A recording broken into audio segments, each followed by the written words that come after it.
외계인 안부의 지구 탈출 대작전 1 우주선 발사.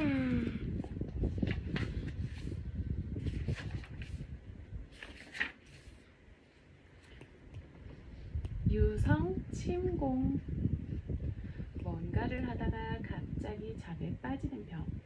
내가 그런 병에 걸렸을지도 모른다는 생각이 가끔 든다. 이건 진짜 있는 병이다.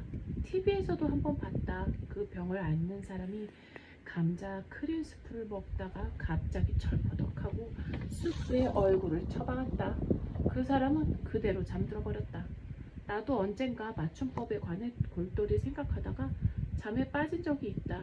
내 앞에 감자 크림 스프가 없어서 다행이었다.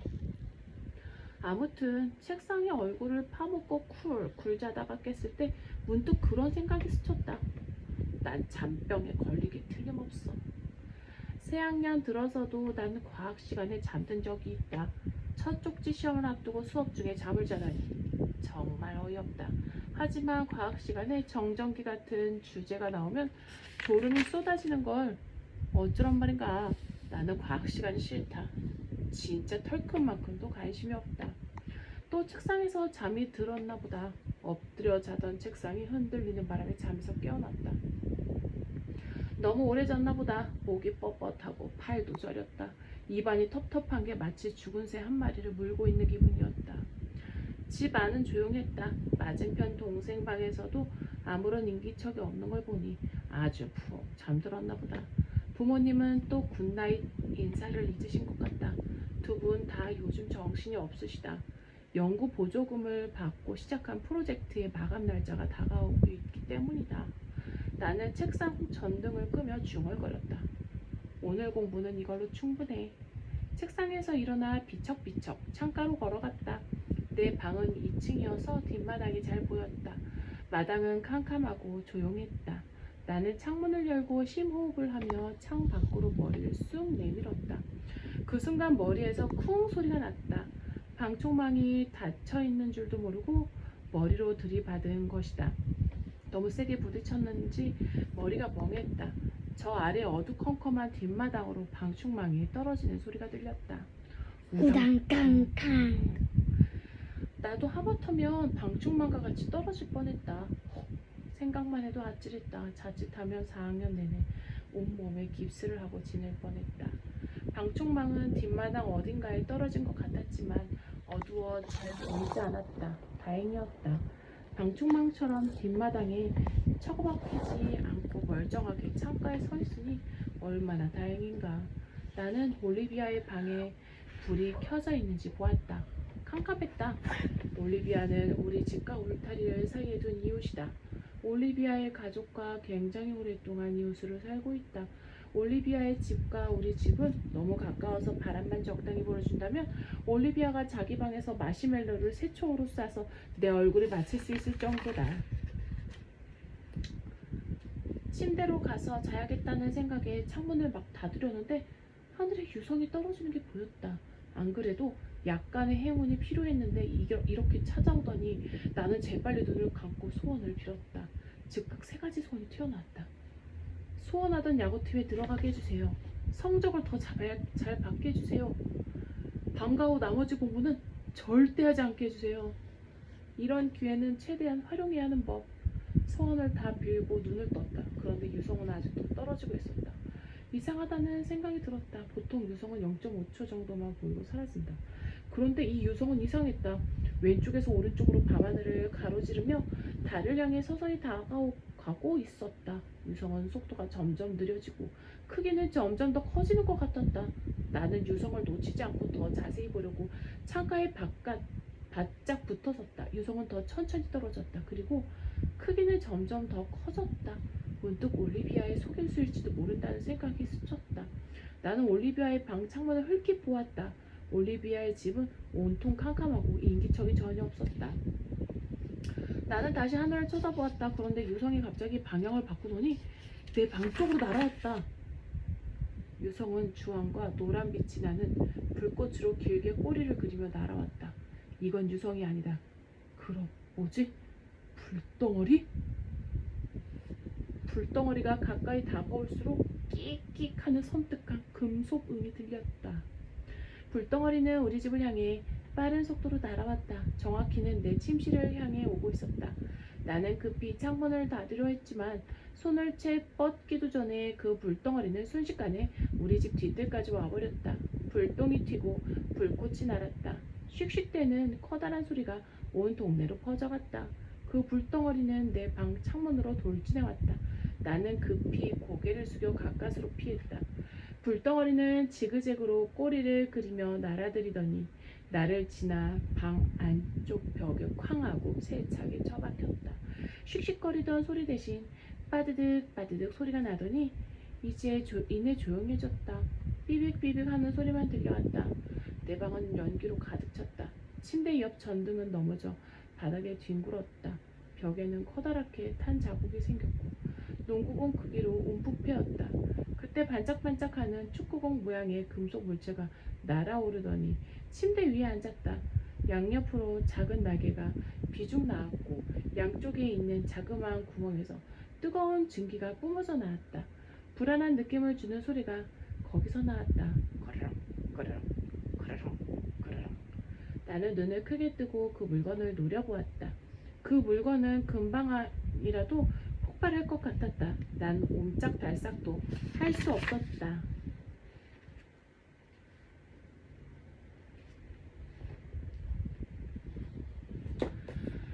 넌 내 포로다. 몇 초가 흘렀을까? 나는 그제야 침대 위에 앉은 은빛 물체, 마치 증기를 뿜어내는 축구공 같았다.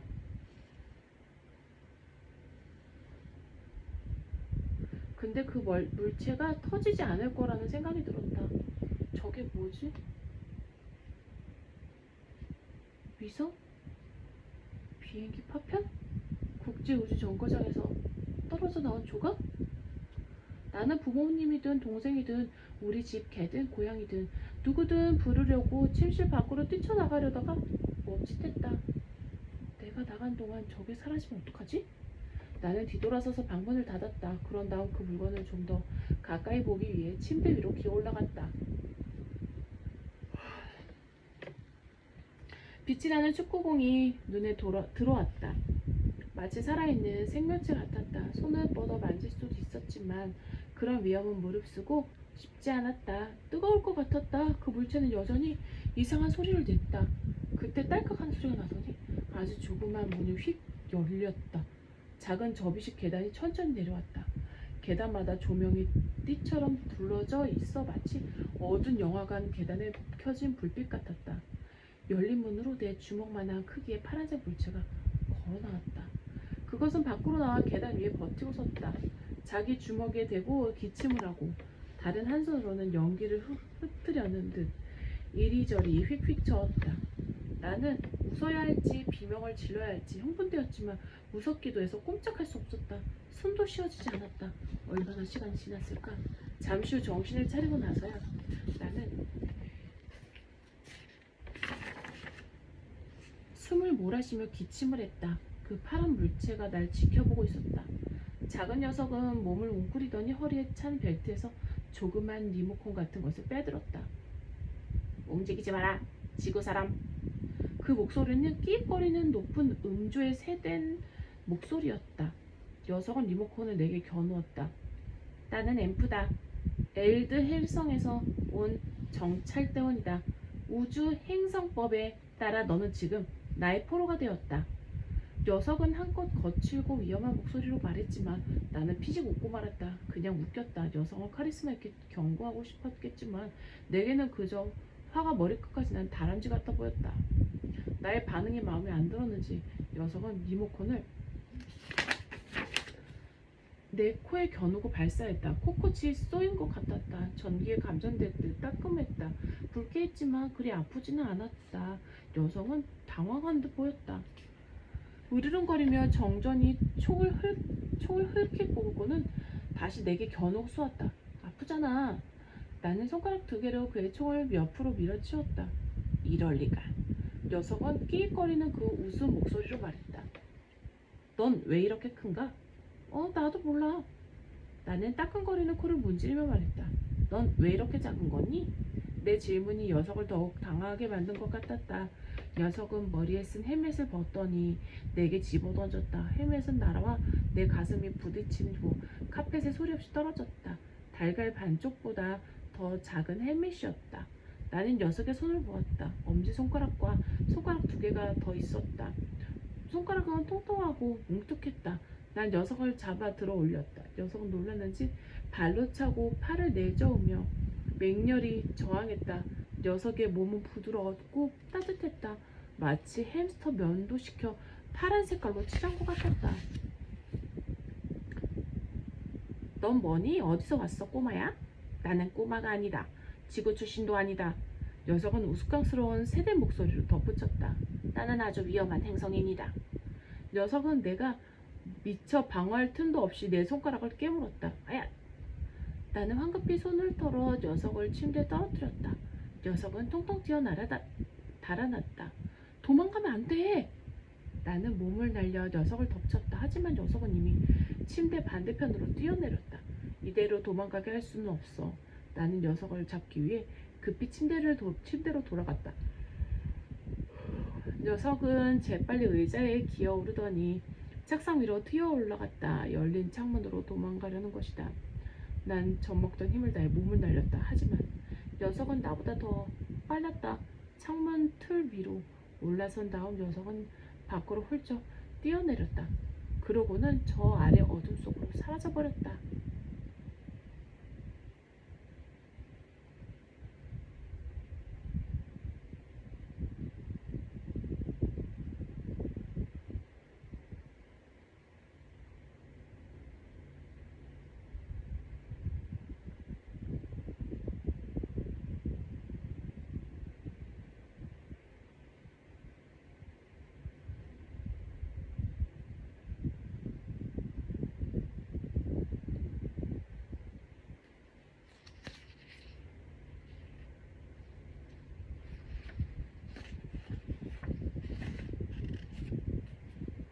거기 너, 내가 무슨 짓을 한 거지? 아무래도 엄청나게 큰 실수를 한 것 같다.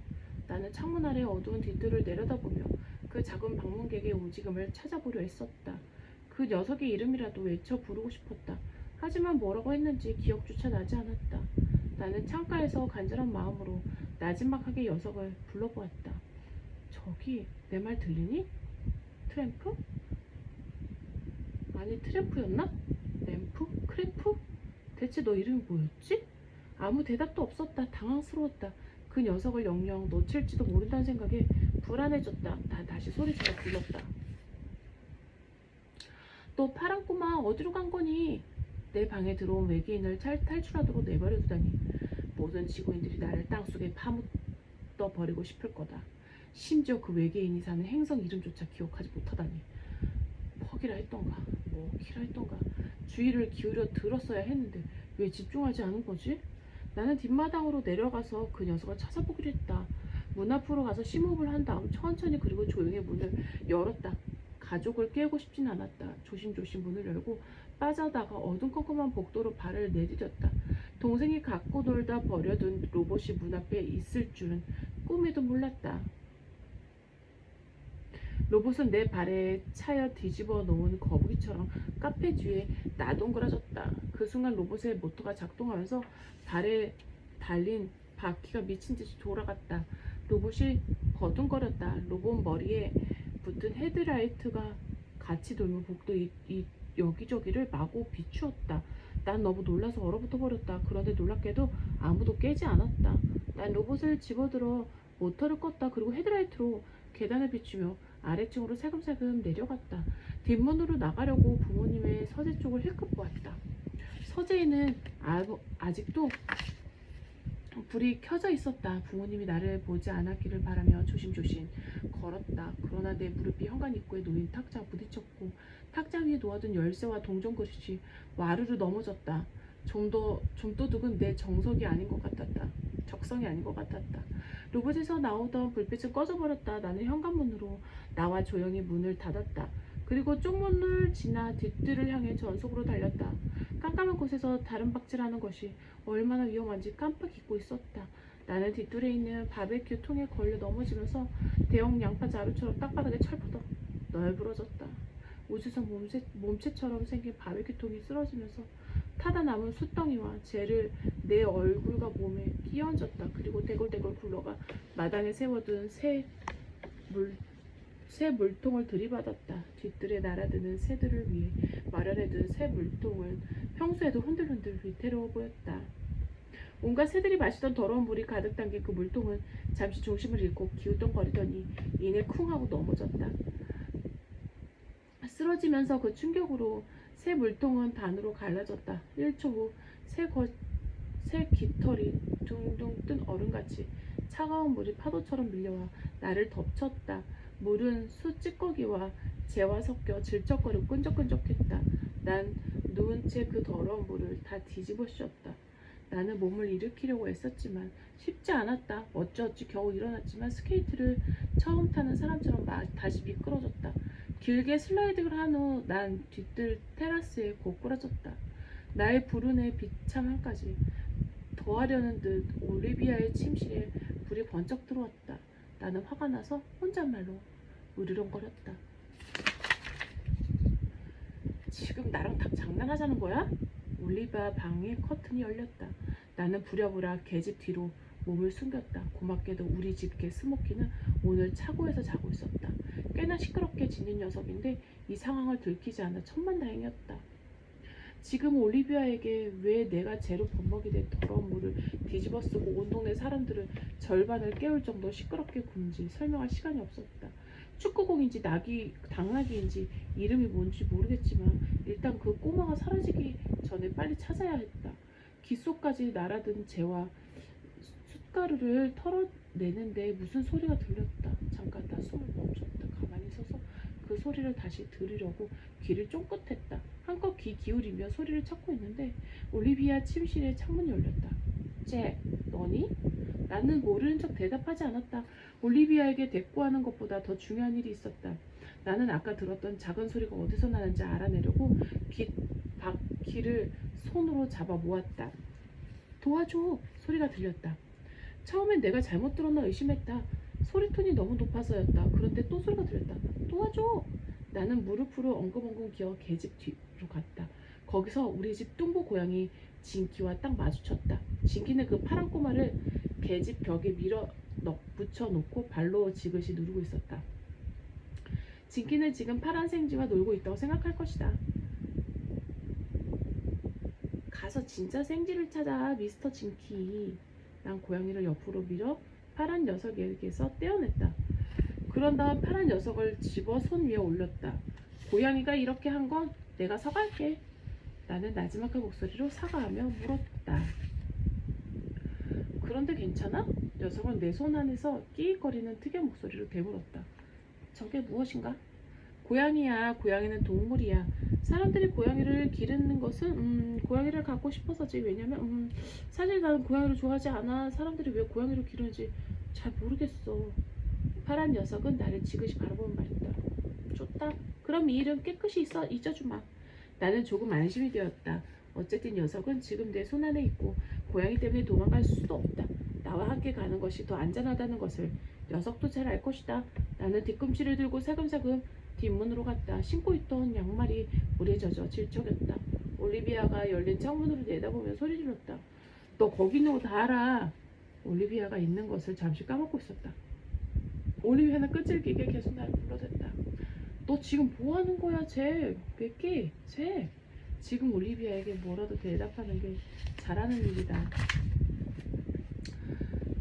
그렇지 않으면 내일 난 엄청난 잔소리에 시달릴 것이다. 하지만 나는 너무 진짜 아무 말도 하고 싶지 않았다. 난 못 들은 채 하며 문을 닫고 얼른 안으로 들어갔다. 나도 알고 있다. 내일 아침이면 스쿨버스 정류장에서 올리비아가 날 기다리다가 얼마나 많은 질문을 퍼부어댈 것인가.